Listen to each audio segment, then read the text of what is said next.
Hello, podcast listener. If you want an in-depth dive into the United States Postal Service and its history, this is the wrong podcast. Sit back, relax, and I hope you've seen the movie The Good Son. If you haven't, don't worry. Spoilers ahead.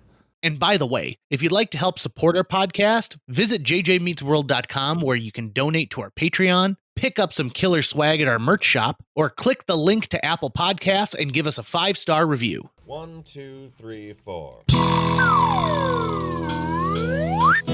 JJ Gordon, sort of like that Indiana Jones, in that he's always sniffing out his next adventure. Yes, he is. He's always interviewing guests so he can have them on his show and they can talk about pop culture, arts, and leisure.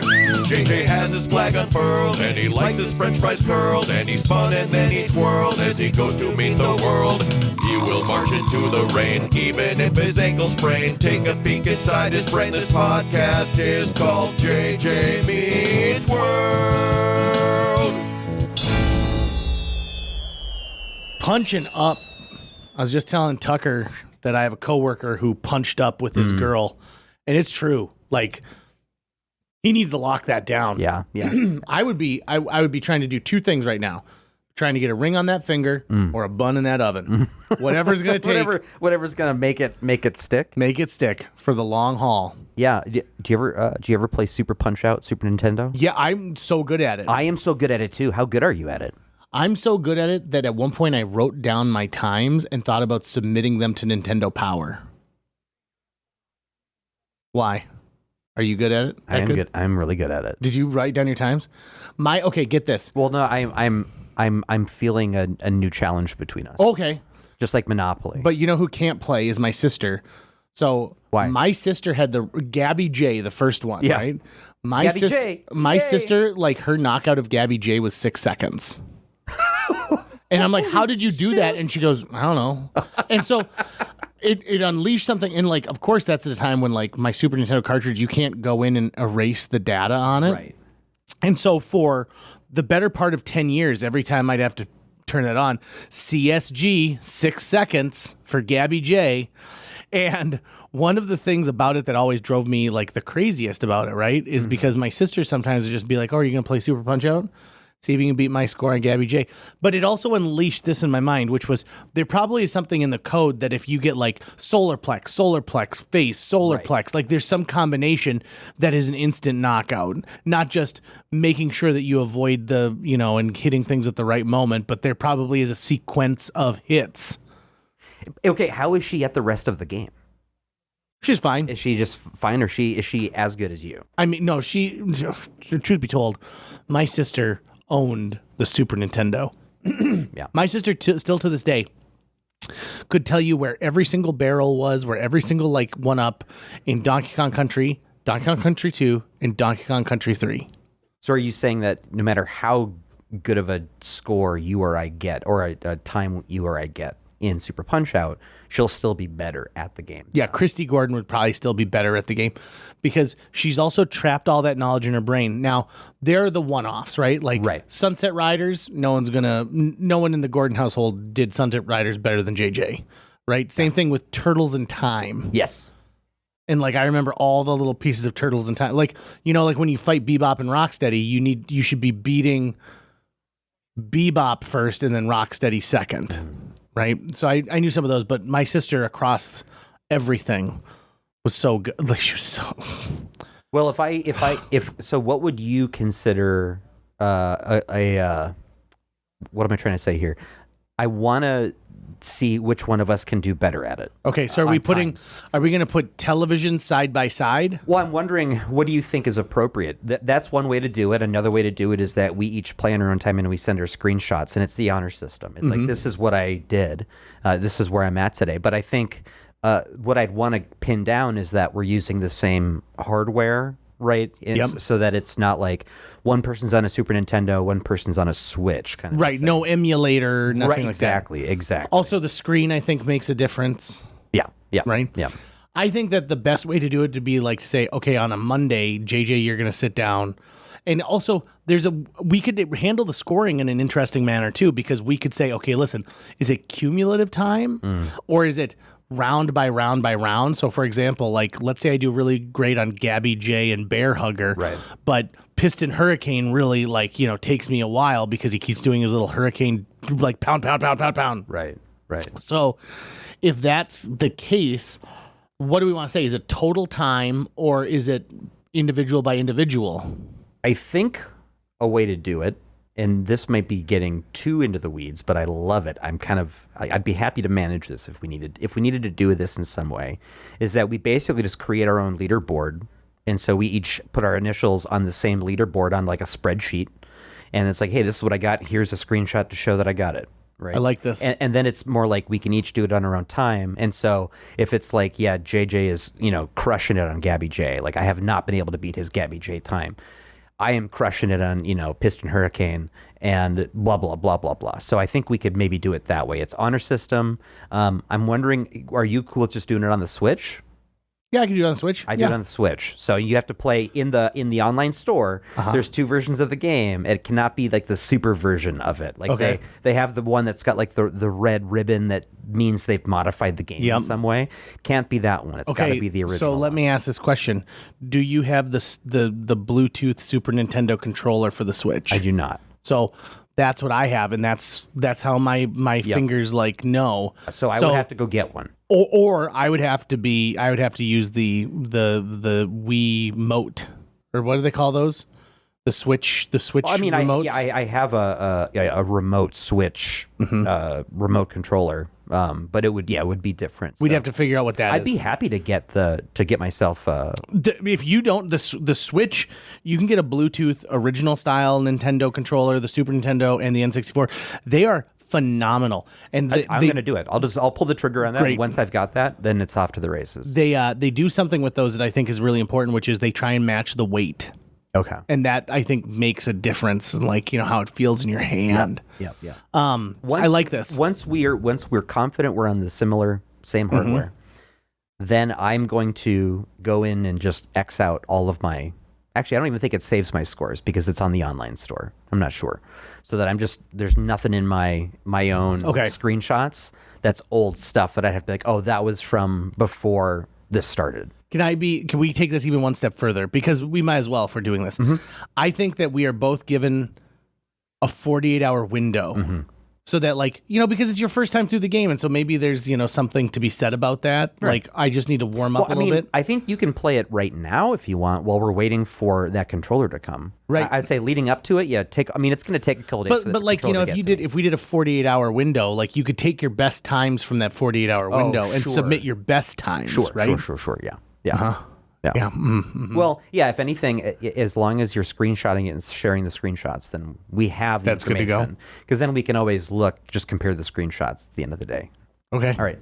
I love this idea. I'm gonna and whoever loses has to get punched in the nuts by the other person wearing a boxing glove. So I think no. Yeah, it's great. You're wearing a boxing glove, so you're going to be fine. I think that's not... No, I'm not agreeing to that part. Are you sure? I'm positive. And the other one has to refer to the other one as Mac. I think the loser buys the winner Applebee's. Okay, I can live with that. Do you want to know a big problem with Punch-Out? The cultural appropriation in that game is... super bad. It's really bad. Horrific. It is horrific. Even in the way that some of these characters cheat... Yeah. Being stereotypes, I was like, ay. Yeah, it is. That being said, there is one character who reminds me just of Mike Rezel. And I'll tell you afterwards. And I'm like, I feel like Mike could do this as a Halloween costume. Yeah, I'll tell you afterwards. You'll enjoy it. It'll be a real good thing for us. Okay, so Super Punch-Out. Oh, now, I think I know who it is. How well do you play regular Punch-Out, like Mike Tyson's Punch-Out, before they're like, ugh, we gotta get rid of Tyson? Regular Nintendo, just okay. Yeah, I never put enough time into it. I put a ton of time into Super Punch-Out. So. I never played any of the stuff that came out for the Wii or anything like that. No, ever since then, I think I've tried other boxing games. Nothing can match Super Punch-Out. I know, because it's a little bit about the characters themselves. The characters themselves, and it's a simple but complex still. It's like any of the games from that time where you're essentially, the more you play, you effectively learn the patterns. You will the game is a puzzle to be solved. That's really what it is. Yeah. And the puzzle I've been working on solving lately has been Streets of Rage, the first one for Sega Genesis. And so I can now get on my rules are it has to be on the normal setting. I can't do easy setting, and I don't have to punish myself with hard setting. It has to be in the normal setting, and it's okay if I use my continues. It's when it says game over and you just can't. You're just done. Yeah, I'm trying to just beat the game. And so I can get to the end boss, and I am now figuring out, okay, how the hell do I beat this guy?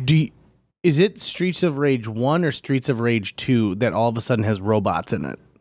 It's not 1. Okay, so it must be in Streets of Rage 2.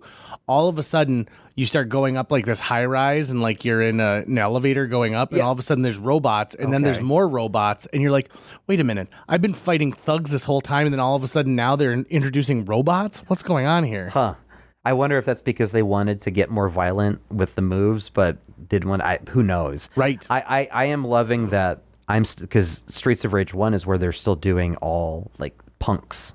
Right, so it's like mohawks or guys who are like in dirty jackets who are clearly out for something, or prostitutes basically. Like the female bad guys are all these dominatrixes with whips. You know what? I might be thinking of the first Streets of Rage, like because you definitely fight robots at one point in this game, right? Robots? No. Are you positive? I mean, I'm trying to think of what the robot would be. I'm positive, like because like it starts off as maybe it's like skinned like a punk, and then like it comes off. No. So you do have a level, an elevator level, which is the 7th level. Okay. 8th level is the last one, and the 8th level is where you're at the top of the building and you're actually going in the reverse direction now. And you can, and the 8th level is the only one you cannot use that sort of police super use, like cannon, like the cop car drives up and a cannon shoots in the air and it blows everything up in the ground.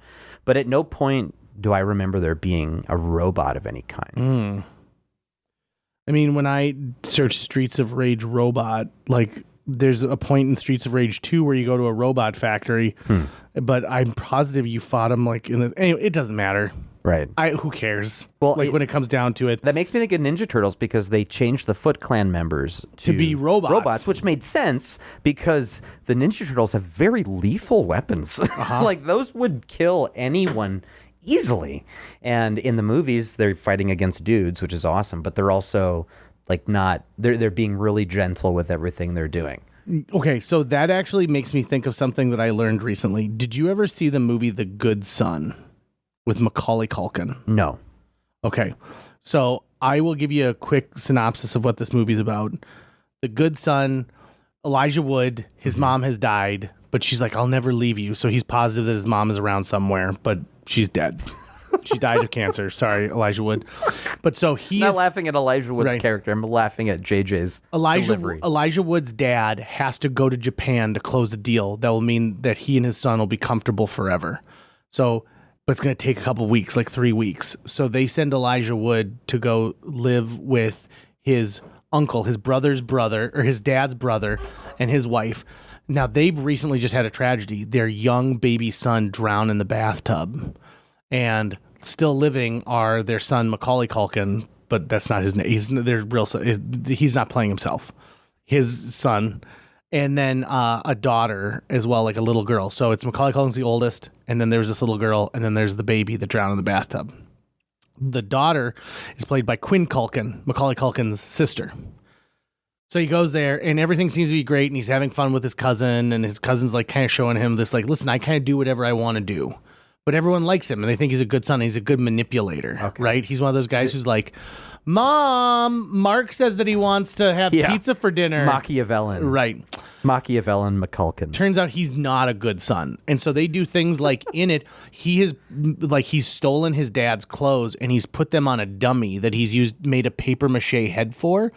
And he drags this dummy that he calls Mr. Highway to a highway overpass and then throws it over the edge as if it were a person like jumping off this bridge, and it causes a 10-car pileup from people trying not to like hit this person on the road. And he creates a crossbow that you load like half-inch bolts into, and so he fires it, and the bolt goes like and embeds itself into a tree. So he's not the good son, and lo and behold, spoiler alert, you find out he drowned his little brother. Yeah. Right? And so at one point, he's decided he's going to murder his mother because she doesn't love him enough. And so Elijah Wood is trying to stop this from happening.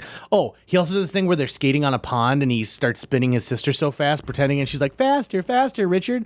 And he gets her going so fast and then lets go of her and then sends her out over to the thin ice and she gets trapped under the water, which legitimately is one of the scariest things I've ever seen, where you can see someone's face and they're pushing up against the ice and they're trapped underneath the water. No, thank you. No, thank you. I do not want to die like that. And because, like, think about it, they're gonna have to chop you out, and your face is just sitting there staring at them after you've well, no, thank you. Anyway, so the good son. Here's what's important about the good son, and this is what. Trust me, this is what I'm getting. Everything about that movie just sounds like a huge bummer. Well, I don't know if I would call it a huge bummer, but I would definitely say this movie is messed up. So The Good Son comes out in 1993, also released by 20th Century Fox. To make Home Alone 2 for 1992, the studio had to agree that they kicked another kid who was already cast in this role because Macaulay Culkin's dad was like, he's going to star in this. So The Good Son comes out, and you don't really know. And, like, I'm going to show you the poster, right? The poster is a giant face of Macaulay Culkin, and it says, evil has many faces.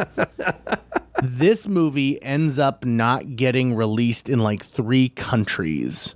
And they do... Oh, here we go.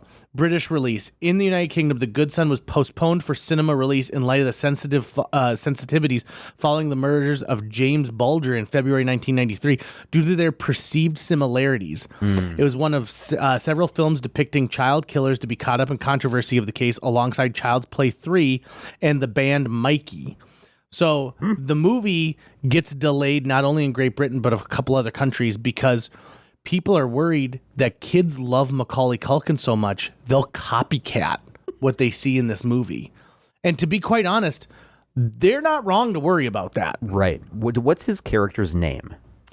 Henry. Henry? Yes. And I pulled that straight from memory, baby.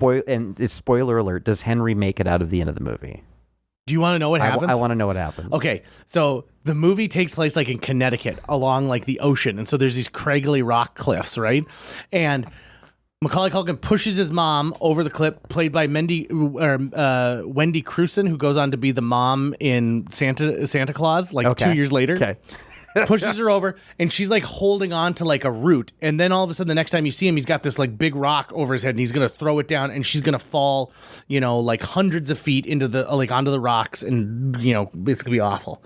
And so Elijah Wood shows up, and he's like, no, and he pushes Macaulay Culkin over and helps Wendy Crewson back up. She gets up, and then Macaulay Culkin tackles Elijah Wood, and they both go off the edge of the cliff, and she grabs each of them, right? She's got Elijah Wood in one, who's her nephew, who she thinks like was going crazy and like was trying to hurt them.